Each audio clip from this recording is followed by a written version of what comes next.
Frostpunk 2, the most anticipated sequel to 11-bit Studios' original city-building survival game, amplifies everything that made the first game so gripping, while introducing new layers of complexity, choice, and narrative depth. This time, the frozen apocalypse feels more menacing and the moral dilemmas even darker. Here's a deep dive into what Frostpunk 2 has to offer and how it builds upon its predecessor. Hi guys, it's me as usual, Denzel, and you are watching the Gamecast. Thanks for tuning back in, but before we start with this video, we're giving away one digital copy of Frostpunk 2. And to be able to win, make sure you are subscribed to the channel, like this video, and leave a comment letting us know how bad you want this game. Guys, you are awesome, let's review this game. So, the story of Frostpunk 2 is set 30 years after the events of the first game. Frostpunk 2 thrusts you back into a world trapped in a second ice age. Humanity is struggling to recover, but this time the quest for survival takes a different shape. In a world where the last coal mines are drying up, a new energy source, oil, promises salvation. At least that's how it seems.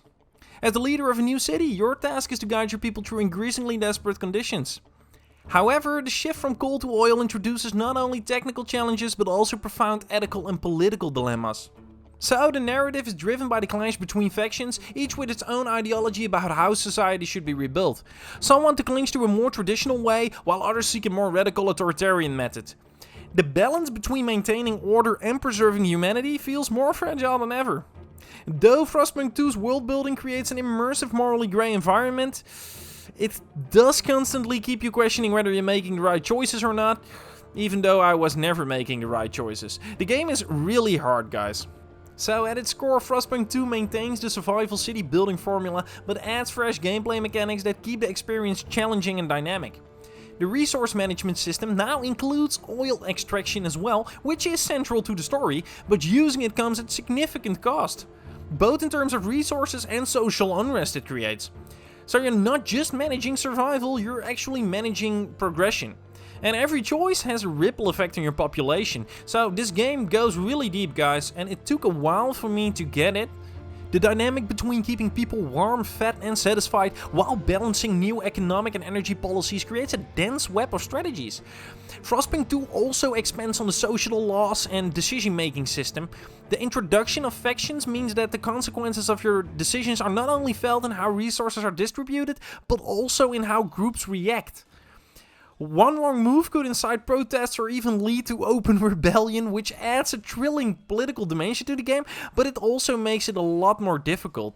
Unlike the first game, where hope and discontent were the primary social indicators, Frostpunk 2 introduces a more nuanced system. Factions like the oil barons, religious zealots and workers' union can become your greatest allies or fiercest adversaries, depending on your choices. It's a game that punishes reckless decision making and rewards careful consideration, making every action feel really impactful, but I really had to change my approach because I'm always quick with decision making and I really had to think about everything and read a lot.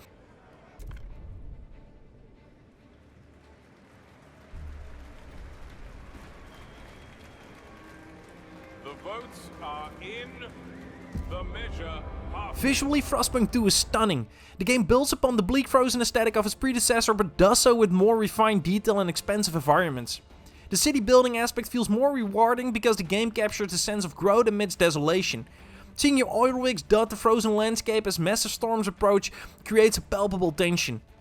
The environmental storytelling, like collapsing buildings frozen in time and communities struggling to retain some semblance of life, keeps you grounded in the grim reality of the game's world. The atmospheric audio design too is masterfully done. The wind howls with a haunting presence, while the distant crackling of ice reminds you how hostile the world has become around you.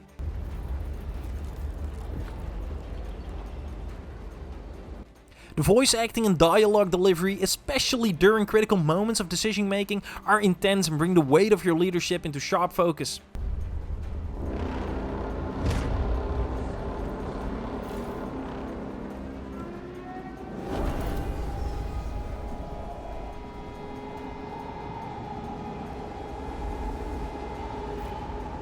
Frostpunk 2 does not shy away from punishing players for their mistakes. The game is harsh just like its world. Mismanagement of resources can snowball into catastrophe quickly, and a single oversight in maintaining order can see your city crumble from within. However, this challenge is where Frostpunk 2 shines.